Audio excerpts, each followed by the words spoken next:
Hello guys, welcome to I exam B. तो फिर से एक बार आपका स्वागत है इस चैनल पर।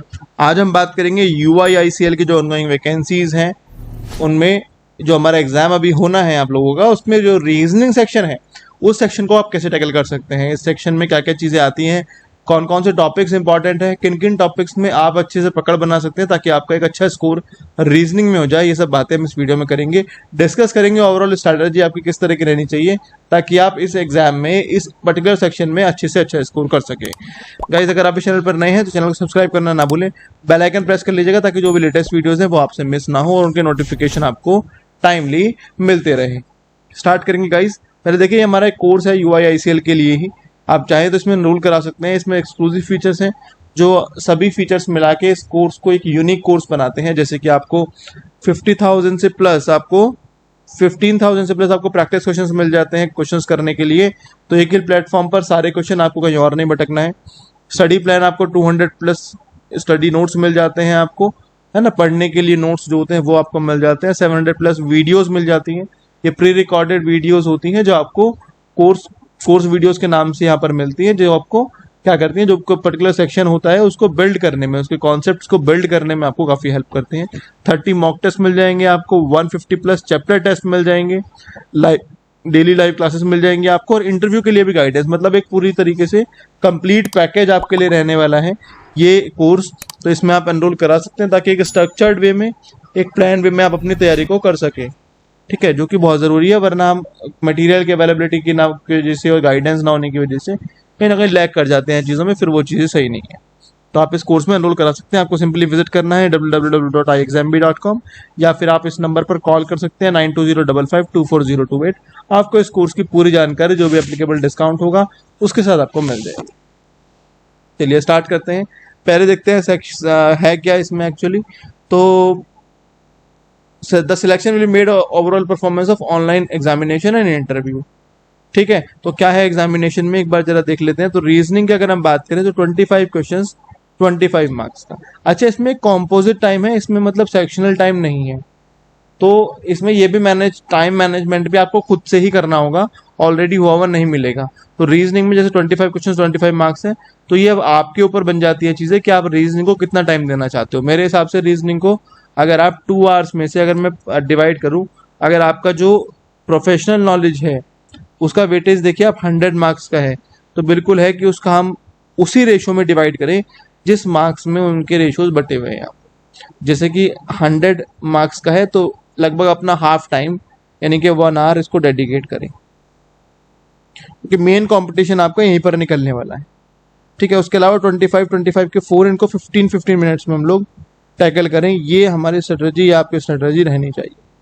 यहाँ पर इस सेक्शन को अगर आप 1 आवर से कम में कर पाए, हालांकि ये आपको उतना 1 आवर लगेगा नहीं इसमें, क्योंकि मार्क करने हैं आंसर्स, तो यहाँ पर भी आप 20 मिनट्स तक या 10 मिनट्स तक जो भी निकालेंगे वो और सेक्शंस में आप ऐड कर देंगे।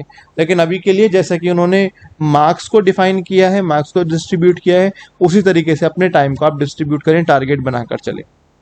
ठीक है, तो इस तरीके से पहली बात तो चलना है। तो 15 मिनट से 18 मिनट्स तक हम लोग ले लेते हैं रीजनिंग के लिए, जिसमें कि हमें 25 क्वेश्चंस करने होंगे। ठीक है, आप क्या क्या देखिए टॉपिक्स आएंगे, इंपॉर्टेंट टॉपिक्स क्या क्या हैं वो देख लेते हैं एक बार।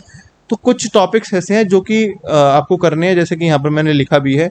ब्लड रिलेशन आप केवल स्टेटमेंट वाले करेंगे, कोडेड वाले करने की जरूरत नहीं है, वो नहीं आएंगे आपके एग्जाम में। डायरेक्शंस भी आप स्टेटमेंट बेस करें, इनइक्वालिटी भी आप सिंपल करें, कोडेड इनइक्वालिटी ना करें, जो हमारी सिंपल इनइक्वालिटी रहती है, पर उसमें क्या हो, हमारे मल्टीपल स्टेटमेंट्स जो रहते हैं, कॉमा से सेपरेटेड रहते हैं स्टेटमेंट्स, तो मल्टीपल स्टेटमेंट्स वाले आप क्वेश्चंस को यहाँ पर टैकल करें।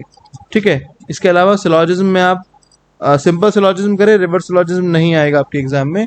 और सिंपल सिलॉजिज्म में भी गाइज ये है कि आप only and only a few पर थोड़ा सा ज़्यादा फोकस करें। हो सकता है 5 क्वेश्चन में मिल जाए, हो सकता है 3 क्वेश्चन मिले।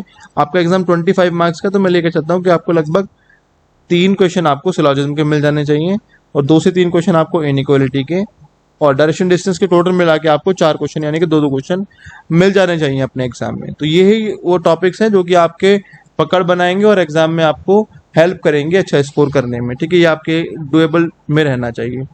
इसके अलावा कोडिंग डिकोडिंग की बात करूँ तो इसमें 3 तरह की कोडिंग होती है।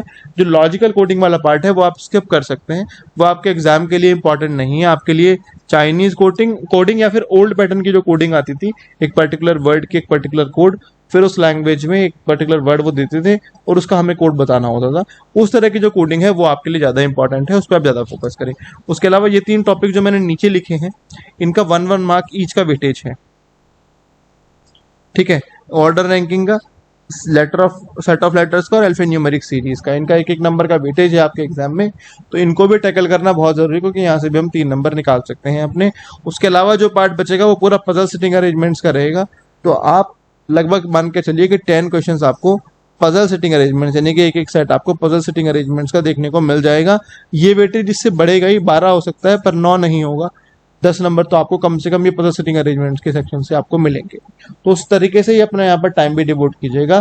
कुछ स्पेसिफिक टाइप के पजल सेटिंग अरेंजमेंट्स जो कि अभी लेटेस्ट चल रहे हैं, उन्हीं तरह के आप पजल सेटिंग अरेंजमेंट्स की प्रैक्टिस करेंगे तो डेफिनेटली आपको हेल्प मिलेगी इस एग्जाम को क्लियर करने में, इवन अच्छा स्कोर करने में। तो ये बहुत ज़रूरी है गाइस।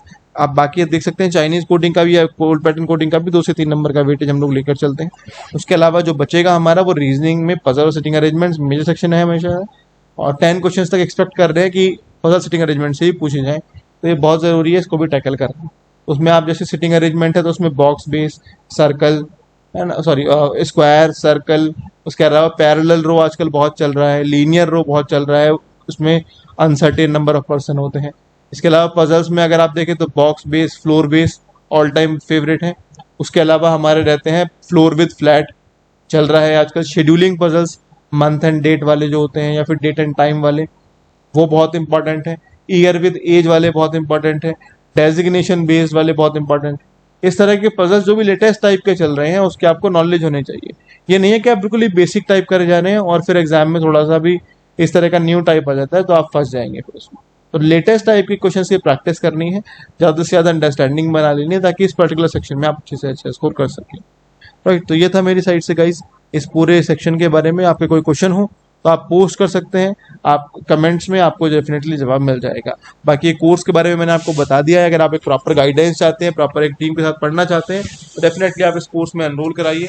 आपको सभी चीज़ एक जगह पर मिलेंगे और प्रॉपर गाइडेंस मिल जाएगी, तो आपके लिए बहुत ही हेल्पफुल रहेगा। So thank you for watching the video guys, have a good day.